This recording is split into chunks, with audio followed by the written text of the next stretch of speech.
Hello, I'm here this afternoon with Kim Turnbull-James, who is Professor of Executive Learning here at the Cranfield School of Management. Kim has been doing some work on the crisis in leadership development and the opportunities this presents. Kim, could you tell us, first of all, what sort of crisis this is? Well, we've used crisis in two ways. First of all, we're talking about the crisis in the way that we currently think about leadership and leadership development. And secondly, we talk about crisis, a time of crisis, perhaps not an acute crisis, but a time when we're going to transform the organisation as being a really good opportunity, if we take it very carefully, to make changes in the way that we think about leadership in a practical sense.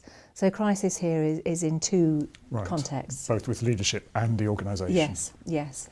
So if I take the first one, I think we're at an interesting crossroads in the way that we think about leadership.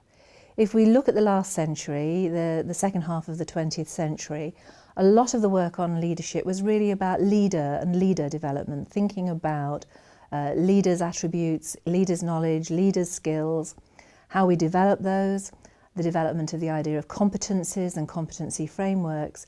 And so leadership is thought very much as something that, as it were, belongs to the individual. And how, in order to develop leadership, the question I ask is, how do I develop myself so that I can take up leadership roles? Now, I'm not going to chuck that baby out with the bathwater, because of course we all want to work for competent people, want to work for competent leaders. But there is perhaps more to leadership, and that's certainly being recognised much more in this century. So the first part of this century, we've come across terms like shared leadership, collaborative leadership, the notion of leadership in context. Right. And I think what that is really doing is elaborating the idea of leadership as opposed to the leader, and that it's doing that in a number of ways. Okay. So could you say a little bit more about what goes into that concept of leadership and how that can be used or is used? Yes. There are many dimensions to this, of course, but I'm just going to pick three things which I think are very relevant for this work. First of all, that leadership is exercised in a context. You're not a leader if you're on your own. And I think that the importance of that is recognising that, of course, when I'm exercising leadership, it's a reciprocal relationship with other people. And so leadership is not just taken, but it's also given. So how I work with other people in a broader context, not just the people in my own team over whom I might have direct authority, but how I'm seen to act in a leaderful way that generates that idea that I am taking up a leadership role is really important. Secondly, the idea that in most organisations, lots of us are doing leadership, so it's not just a top-down activity.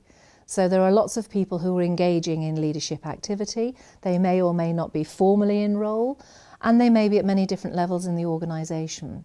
And the complicated thing is that we all need to collaborate and to produce a collective sense of purpose and direction and agree where the organisation is going and how to take it there. Right. And in the article you talked about how this operates at time of crisis inside an organisation. Could you say a little bit more about that? Yes, well, as you can see from what I've just said, leadership therefore is in the collective minds of people in the organisation. They may not know that that's the case, they may not explicitly stand around the water cooler talking about this, but we have a very clear idea from our experiences of working in an organisation of what we want leadership to look like in that organisation. And that comes from us, from our own personal ideas about leadership, maybe archetypes about leadership, but they're also about the organisational history. So often you find that people talk about the golden years, and there are particular people who exemplify the kind of leadership that they want in the organisation. Or there might be war stories about how people got us out of trouble. Now those are very activated at a time when we have to change. We're looking for that kind of leadership that we feel we can rely on. However, that might be very historical. Those things might have worked very well for us in the past.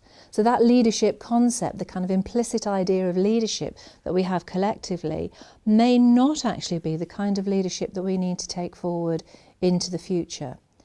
But of course, at a time of crisis, the natural thing to do is go with the familiar. You have to fall back on it. Yeah. So the really courageous thing to do is to use that opportunity at a time when the organisation is trying to transform, to do things differently, to really help people review what kind of leadership they want. Right.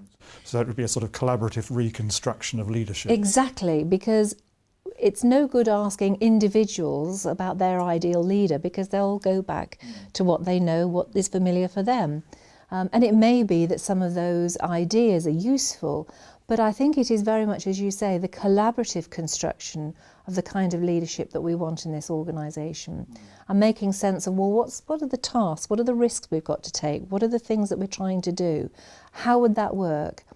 And I think what it's a little bit like is helping the fish to become aware of the water, because we are often very unaware of the way in which the organisation that we work in both helps us to do things in creative and entrepreneurial ways, but also hinders us because it has routines and practices that we adopt in an unthinking way. They're familiar, they've worked in the past, they may not work in the future. And what do you think practitioners could take from that approach? Well, I think there are a number of things. One is that it is fine to introduce leader development and make sure that you do have very competent people who are taking up leadership roles in the organisation. But I think there's also a place for bringing people together to work together on what they want in terms of leadership practices going forward. So it's both, not either or. I think that when we bring people together and we introduce them to some of the new ideas of leadership, which we have done very successfully at Cranfield, help them to think about, for example, how do we collaborate, how do we do things jointly, how do we do things not in silos, but actually thinking more strategically across the organisation. We've had some very successful programmes which have really helped the organisation to rethink some of their basic assumptions and actually move forward in very different ways.